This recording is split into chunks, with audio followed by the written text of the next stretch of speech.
नमस्कार। गीता पर हमारी बातचीत जारी है और आज हम पहले अध्याय के 21वें और 22वें श्लोक पर थोड़ी गहराई से बात करेंगे। अर्जुन उवाच सेनयोरुभयोर्मध्ये रथम स्थापय मेच्युत 21 यावदेतान् निरीक्षेऽहं योद्धुकामान् अवस्थितान् कैर्मया सह योद्धव्यम अस्मिन् रणसमुद्यमे 22। तो जरा सोचिए ना उस माहौल के बारे में। कुरुक्षेत्र का वो विशाल मैदान। हाँ, दोनों तरफ सेनाएं खड़ी हैं, बिल्कुल युद्ध के लिए तैयार। शंखनाद हो चुका है, भयंकर लड़ाई बस समझिए शुरू होने ही वाली है। बिल्कुल। और इसी समय अर्जुन, जो पिछले श्लोक तक तो एकदम तैयार थे, धनुष उठा लिया था उन्होंने, वो अचानक अपने सारथी भगवान कृष्ण से, जिन्हें यहाँ अच्युत कहा गया है। हाँ, अच्युत जो कभी चूकते नहीं, जो स्थिर हैं। हाँ बिल्कुल, उनसे एक कह सकते हैं अजीब सी विनती करते हैं। वो कहते हैं, हे अच्युत, मेरा रथ दोनों सेनाओं के बीच में ले चलिए। हाँ, और ये बीच में ले जाना ये बड़ा दिलचस्प है। ये सिर्फ मतलब फिजिकली बीच में जाना नहीं है। अच्छा। अर्जुन आगे कहते हैं कि वो देखना चाहते हैं यावदेतान् निरीक्षेऽहं, कि कौन कौन है जो युद्ध की इच्छा से यहाँ खड़े हैं।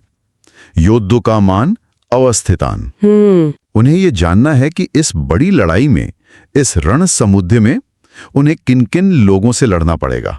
हाँ, तो पहली नजर में तो ये बिल्कुल एक योद्धा की तरह लगता है ना? जैसे कोई सेनापति युद्ध से पहले दुश्मन का जायजा ले रहा हो। बिल्कुल, एक सैन्य रणनीति जैसा लगता है, अपने विरोधियों को ठीक से देख लेना, समझ लेना। लेकिन यहीं पर एक सवाल उठता है।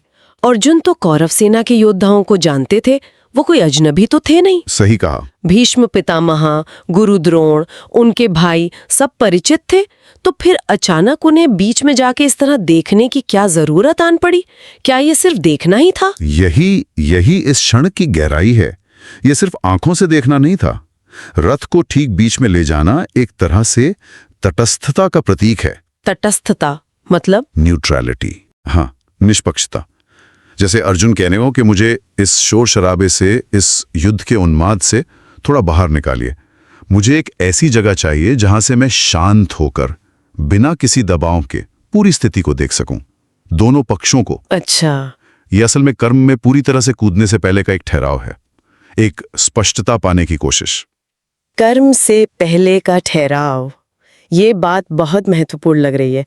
यानी एक्शन लेने से पहले रुकना, सोचना, समझना। हाँ बिल्कुल। और ये ठहराव क्यों? क्योंकि जैसा आपने कहा, अर्जुन जानते हैं कि सामने उनके अपने लोग हैं, गुरु हैं, पितामह हैं, भाई बंधु हैं। अगले ही श्लोक में वो दुर्योधन का भला चाहने वालों को देखने की बात भी कहते हैं।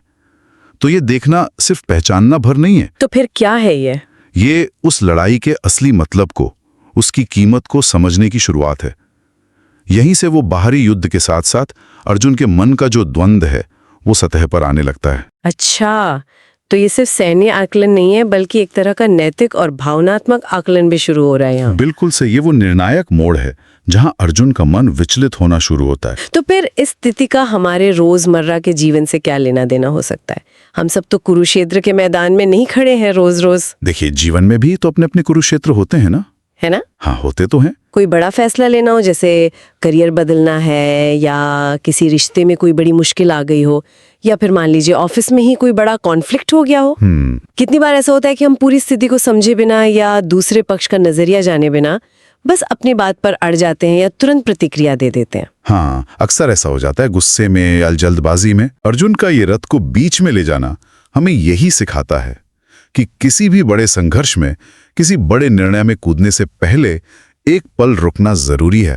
थोड़ा पीछे हटना, अपनी भावनाओं को शांत करना और फिर स्थिति को निष्पक्ष होकर साफ साफ देखना। क्या आप कोई उदाहरण दे सकते हैं जिससे ये बात थोड़ी और साफ हो जाए? हाँ जरूर।